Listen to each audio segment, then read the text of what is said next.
उन्नाव पीड़िता के लिए अब विनेश फोगाट ने आवाज उठाई है। विनेश फोगाट ने एक बड़ी पोस्ट में लिखा, न्याय जब सत्ता के तराजू पर तौला जाने लगे तो सबसे पहले बेटियों का भरोसा टूटता है। उन्नाव रेप केस सिर्फ एक आपराधिक मामला नहीं, बल्कि ये बताता है कि भारत में ताकतवर लोगों के लिए कानून कितना नरम और पीड़ितों के लिए कितना कठोर हो सकता है। एक नाबालिग लड़की के साथ बलात्कार, फिर पुलिस की अनदेखी, पीड़िता के पिता की हिरासत में मौत, गवाहों पर हमले, सड़क दुर्घटना में परिजनों की जान जाना और अंत में आजीवन कारावास पाए दोषी कुलदीप सिंह सेंगर को जमानत। ये पूरी श्रृंखला सिस्टम पर गंभीर सवाल खड़े करती है। कांग्रेस सरकार के समय निर्भया कांड के बाद देश ने सख्त राजनीतिक इच्छा शक्ति देखी थी। तत्काल कानून बदले गए, फास्ट ट्रैक अदालतें बनी और दोषियों को फांसी की सजा दी गई। तब संदेश साफ था कि रेप जैसे जघन्य अपराध में कोई रियायत नहीं मिलेगी, चाहे आरोपी कितना भी प्रभावशाली क्यों ना हो। आज बीजेपी शासन में उसी देश में हालात बदलते दिखाई दे रहे हैं, जहां दोषी को जमानत मिलती है और पीड़िता आज भी डर के साए में जीने को मजबूर है।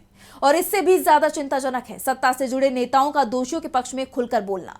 उन्नाव रेप केस में दोषी करार दिए जा चुके कुलदीप सेंगर के समर्थन में भाजपा सांसद बृजभूषण शरण सिंह का बयान सामने आना बताता है कि समस्या सिर्फ अदालतों तक सीमित नहीं है, बल्कि राजनीतिक संरक्षण की मानसिकता अब भी जिंदा है।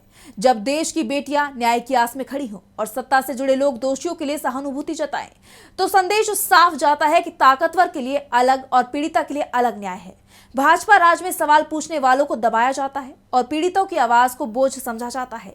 उन्नाव मामले में आज भी पीड़िता और उसका परिवार सुरक्षा को लेकर आशंकित है, जबकि दोषी के लिए रास्ते आसान किए जा रहे हैं। क्या यही बेटी बचाओ का सच है? क्या न्याय अब राजनीतिक बयानबाजी और समर्थन पर तय होगा?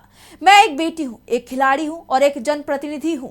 मैं साफ कहना चाहती हूं कि ये लड़ाई किसी एक केस या एक परिवार की नहीं है। ये उस सोच के खिलाफ है जो सत्ता के नजदीक बैठे अपराधियों को बचाने की कोशिश करती है। अगर निर्भया के दोषियों को फांसी मिल सकती थी, तो उन्नाव जैसे मामलों में दोषियों को राहत क्यों? कानून सबके लिए बराबर होना चाहिए, बिना डर, बिना दबाव और बिना राजनीतिक संरक्षण के।